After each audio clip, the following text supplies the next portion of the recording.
కృష్ణా జిల్లా అవనిగడ్డ నియోజకవర్గం కోడూరు మండలానికి చెందిన దాసి సునీల్ కుమార్ అనే వ్యక్తి రేషన్ కార్డు 2020 నవంబర్లో ఆగిందని, తన రేషన్ కార్డుని పునరావృతం చేయాలని మీకోసం కార్యక్రమంలో అర్జీని అందజేశాడు. తన తండ్రి చనిపోవడంతో తాను ఒంటరివాడినయ్యానని, ప్రత్యేక అనుమతులు ఇచ్చినా తనకు రేషన్ కార్డును కల్పించాలని బాధితుడు కోరాడు.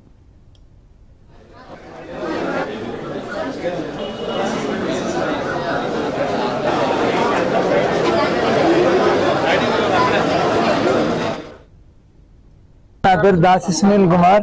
మాది ఆన్గడ్ కాన్స్టిట్యున్సీ కోడూరు మండలం అండి.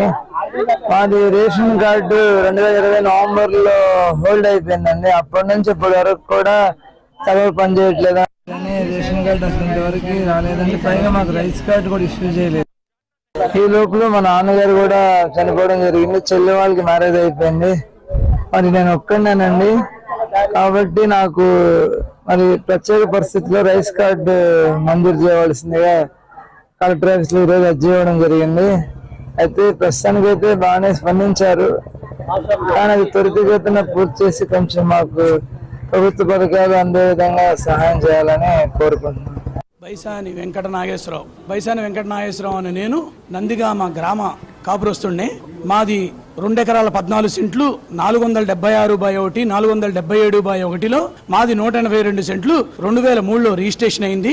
దానిని మేము రిజిస్ట్రేషన్ చేయించుకున్నాం. ఆ ఫినిషింగ్ మొత్తం ఇనుప సువలతో కడ్డీలు రాళ్లు అన్ని బాదుకున్నాము. పక్కన ఉన్న డొంకలో ఉంటున్నామంటూ పట్టా స్థలంలోకి వస్తున్న 2020 సంవత్సరంలో ఆ ఎంఆర్ఓ గారిని కలిస్తే మేము కొలవలేము, మేమేం చేయలేము అని చెప్పేసి ఏమండి వాళ్ళు మా స్థలంలోకి వస్తున్నారండి, మా హద్దులు నిర్ణయించండి, మేము గోడ కట్టుకుంటామండి, వాళ్ళు రాళ్ళని పీకేశారని బతిలాడితే నేను కొలవలేను, నేనేం చేయలేను, నువ్వు ఎక్కడికి వెళ్తావు ఎక్కడికి వెళ్ళవు, నువ్వు కాళ్ళు పట్టుకున్నా నువ్వు ప్రదక్షిణాలు చేసినా నేనేం చేయలేనని చెప్పేసి ఆయన గారు చేసిన పనికి ఈ రోజున ఇంతవరకు 5 సంవత్సరాల నుంచి నేను అధికారుల చుట్టూ తిరుగుతున్నాను. వాళ్ళు మాత్రం ఆ అన్యాక్రాంతం మాత్రం మా స్థలంలోకి జరగటం మాత్రం ఆగలేదు. ఇటు పక్కన వాళ్ళు కూడా మాది అక్కడ దాకుంది ఇక్కడ దాకుంది అని చెప్పేసి వాళ్ళు మమ్మల్ని బెదిరిస్తున్నారు.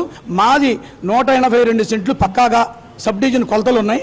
ఆ కొలతల ప్రకారం మా కొలతలు మాకు మా రాళ్ళని మాకు ఏమని చెప్పేసి పదే వినియోగించుకుంటుంటే వీళ్ళు అధికారులు మాత్రం స్పందించట్లేదు.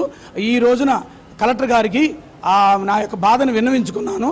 వాళ్ళు అధికారులు చేపిస్తానని చెప్పి మాట ఇచ్చారండి నాకు. ఈ రోజున నా పేరు మనోహర్ బాబు, ఇబ్రహీంపట్నం అండి. సార్ వీళ్ళంతా స్థానిక అంధ మరియు శారీరక వికలాంగులండి. వీళ్ళ సంక్షేమ నిమిత్తం అప్పటి ఇబ్రహీంపట్నం సర్పంచ్ గారు వీళ్ళకి చెరువుగా ఉన్న భూమిని 10 సెంట్లు కేటాయించారండి వీళ్ళ సంక్షేమ నిమిత్తం. అయితే దీన్ని వీళ్ళ దాతల సహాయంతో ఆ చెరువును కాస్త చదును చేసుకొని పాకను కాస్త రేగుల షెడ్గా నిర్మించుకొని వీళ్ళ కార్యక్రమాలు చేసుకుంటుండగా విజయవాడ సంబంధించిన రైల్వే ఉద్యోగులు అంధ వికలాంగులండి. వీళ్ళతో కలిసి పనిచేస్తామని చెప్పేసి వీళ్ళని నమ్మించి అసోసియేషన్ ఏర్పాటు చేద్దామని చెప్పేసి వీళ్ళ దగ్గర చందాలు వసూలు చేసి అసోసియేషన్ అనేది ఓన్లీ విజయవాడ రైల్వే ఉద్యోగుల పేరుతోనే ఏర్పాటు చేసుకుని వీళ్ళకి అన్యాయం చేశారు సార్. అసోసియేషన్ వీళ్ళ పేరు లేకుండా. అలాగే వీళ్ళకున్న భూమిని కూడా ఈ భూమిని డెవలప్ చేద్దాము, మన అందరం కలిసి బ్లైండ్ తో ఉంటే ఎక్కువగా విరాళాలు వస్తాయని చెప్పేసి నమ్మబలికి ఇచ్చి 21 సంవత్సరాల క్రితం వీళ్ళకి సర్పంచ్ గారు ఇచ్చిన భూమిని విజయవాడ అంధ వికలాంగులు వాళ్ళ పేరున అసోసియేషన్ పేరున అంధ వికలాంగులకు పిల్లల స్కూల్కి ట్రైనింగ్ స్కూల్ కోసమని